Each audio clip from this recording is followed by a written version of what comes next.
রোজ একই রকম ডিম কষা, ডিমের ঝাল, ডিম ভাপা না করে যদি ডিমের সম্পূর্ণ অন্য ধরনের রেসিপি করা যায় কেমন হয়? নমস্কার বন্ধুরা, আমার পুরনো বন্ধুদের কৃতজ্ঞতা ও নতুন বন্ধুদের স্বাগত জানিয়ে আরও একটি নতুন ভিডিওতে সবাইকে স্বাগত। আজ আমি শেয়ার করব ডিম আলু চচ্চড়ি।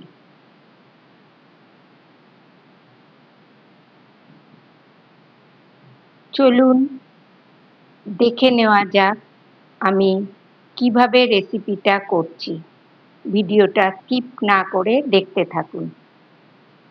আমি এখানে দুটো ডিম ফাটিয়ে একটা বোলে নিয়ে নিচ্ছি। এখানে কিছু উপকরণ মেশাবো। প্রথমে বেশ কিছু পরিমাণ পেঁয়াজ কুচো, খুব মিহি করে কুচো করে রেখেছি, মিশিয়ে দিলাম। এবার কুচোনো কাঁচা লঙ্কা দিয়ে দিলাম।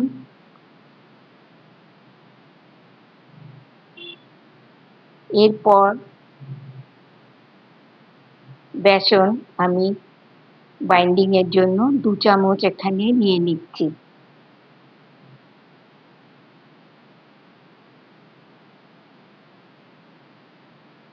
আর এখানে দিয়ে দিচ্ছি পরিমাণ মতো লবণ,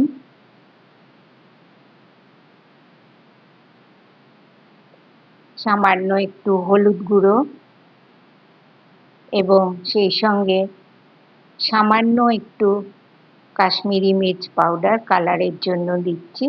আর দেব কিছুটা কুচনো ধনেপাতা। এবার সমস্ত কিছু আমি একটু মেখে নেব। এখানে জল দেওয়া যাবে না। ডিমটা দিয়েই যেভাবে মাখা হচ্ছে পাতলা পাতলা ওইভাবেই আমি রেসিপিটা তৈরি করব। অল্প উপকরণে কম সময়ে তৈরি এই রেসিপিটা গরম ভাতের সাথে অসাধারণ লাগে।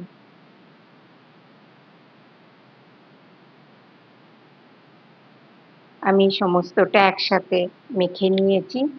কড়াইতে তেল আগে থেকে বসিয়ে দিয়েছিলাম। তেলটা গরম হয়ে গেছে। এখন আমি এই মিশ্রণটা থেকে একটু একটু করে বড়ার আকারে আমি তেলে ছেড়ে দেব। গরমে অতিরিক্ত তেল মশলাযুক্ত খাবার খেতে ভালো না লাগলে বাড়িতে অবশ্যই একবার এইভাবে ডিমের রেসিপিটা ট্রাই করে দেখতে পারেন।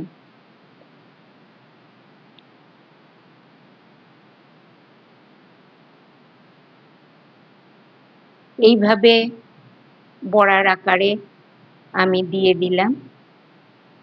এবার এগুলোকে লাল লাল করে ভেজে নেব।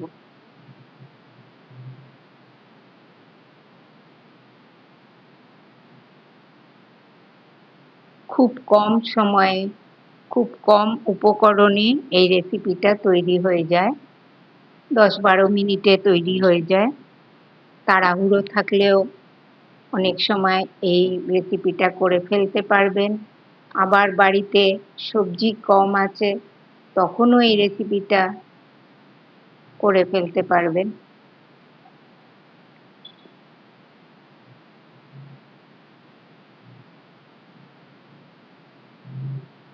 দেখুন বড়াগুলো লাল লাল করে ভাজা হয়ে গেছে। এবার আমি বড়াগুলো তেল থেকে তুলে নেব।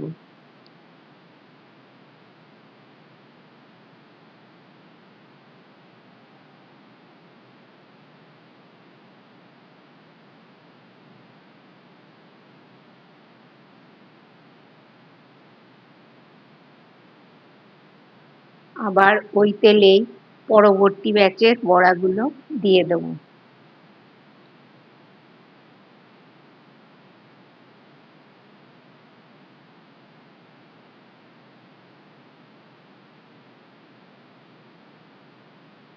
খুব সুন্দর একটি রেসিপি খুব সহজেই তৈরি করে নেওয়া যাবে এবং একটু মুখের স্বাদও পাল্টানো হবে।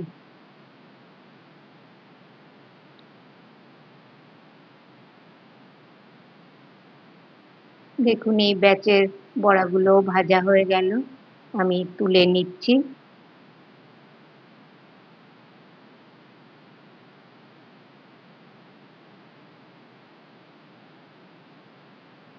এবার এই তেলের সঙ্গে আর সামান্য কিছু পরিমাণ আমি তেল অ্যাড করে দেব, কারণ আমি কম তেল এবং কম মশলায় এই রান্নাটা করতে চাইছি, অথচ সুস্বাদু হবে। এবার এখানে আমি ফোড়নের জন্য কালো জিরে দিয়ে দিচ্ছি 1/2 চামচ। কালো জিরেটা একটু ভাজা ভাজা করে নিচ্ছি। এখন এখানে আমি 1 চামচ আদা রসুন বাটা দিয়ে দিলাম। এবার নেড়ে চেড়ে আদা রসুন বাটাটা মিশিয়ে একটু কষিয়ে নিচ্ছি যতক্ষণ না আদার কাঁচা গন্ধটা চলে যায়।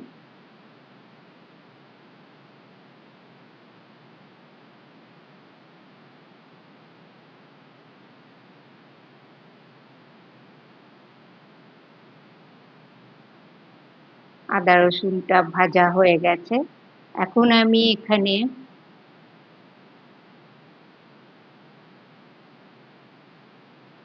কুচনো পেঁয়াজ, একটা মাঝারি সাইজের পেঁয়াজ কুচিয়ে রেখেছিলাম, সেটা দিয়ে দিলাম।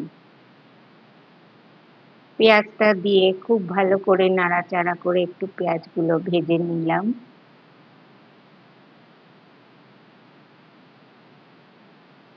এরপর এখানে আমি একটা বড় সাইজের আলু চচ্চড়ির মতো করে কেটে রেখেছিলাম, আলুগুলো দিয়ে দিলাম।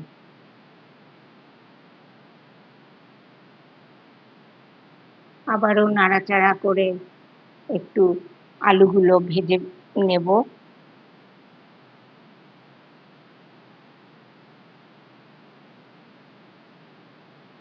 এখন এখানে আমি কিছু মশলা অ্যাড করব।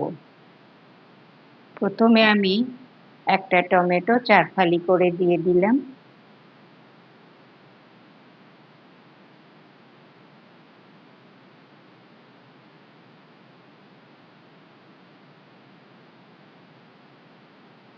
এখানে দিলাম পরিমাণ মতো লবণ, সেই সঙ্গে দিলাম 1/2 চামচ হলুদ গুঁড়ো। আবারও লবণ হলুদটা ভালো করে সমস্ত সবজির সাথে মিশিয়ে নাড়াচাড়া করে নিচ্ছি। আর দিলাম 1/2 চামচ ধনে গুঁড়ো।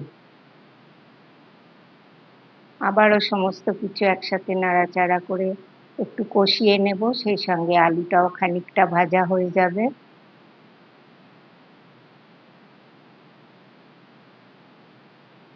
ঠিক যেমনভাবে আমরা আলু চচ্চড়ি করি পদ্ধতিটা একদমই সেই রকম। আমি কিছুক্ষণের জন্য ঢাকনা চাপা দিয়ে রেখেছিলাম, দেখুন অনেকটাই মজে এসেছে এবং মশলাগুলো খুব ভালো করে আলুর সঙ্গে কষানো হয়ে গেছে। এই সময় আমি পরিমাণ মতো জল দিয়ে দেব। জলটা একটু ভালো করে সমস্ত সবজির সঙ্গে নেড়ে চেড়ে নিচ্ছি। এখন আমি হাই ফ্লেমে আলুগুলো সেদ্ধ হবার জন্য ঝোলটা ফুটতে দেব। 2-3 মিনিট পর ফিরে এসে দেখছি ঝোলটা ফুটে উঠেছে। এখানে আমি কয়েকটি কাঁচা লঙ্কা সম্পূর্ণ চিড়ে এইভাবে দিয়ে দিলাম। আবারও ঢাকা চাপা দিয়ে দেব, যাতে আলুগুলো ভালোভাবে সুসিদ্ধ হয়ে যায়। দেখুন ঢাকনা খুলে আমি চেক করে নিয়েছি, আলু 90% কুক হয়েই গেছে। এখন আমি ভেজে নেওয়া বড়াগুলোকে ছেড়ে দিচ্ছি। বড়াগুলো তো ভাজাই আছে, গ্রেভির মশলা স্বাদগুলো যাতে বড়ার মধ্যে চলে যায় সেই জন্য আমি এখন মিনিট 2 জন্য আরেকবার ফুটতে দেব। আমি ঢাকনা চাপা দিয়ে রাখলাম।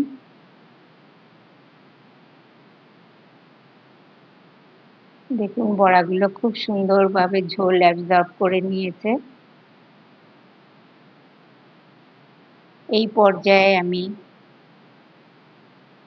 হাফ চামচ গরম মশলা গুঁড়ো দিলাম আর দিচ্ছি 1 চামচ ঘি।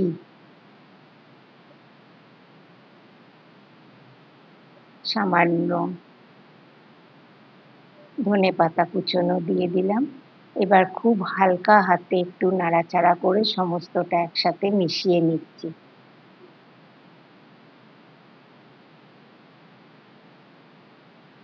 দেখুন কত সুন্দর হয়েছে। রান্নাটা আমার কমপ্লিট হয়ে গেছে। আমি এবার পরিবেশন করে দেখাচ্ছি। রেসিপিটা নিশ্চয়ই আপনাদের ভালো লেগেছে। যদি ভালো লেগে থাকে একটা ছোট্ট করে লাইক করবেন, কমেন্ট ও বন্ধু-বান্ধবের সঙ্গে শেয়ার করবেন এবং আমার চ্যানেলটিকে সাবস্ক্রাইব করে আমার পাশে থাকবেন। আজ তাহলে এইখানেই। আপনারা ভালো থাকবেন, সুস্থ থাকবেন।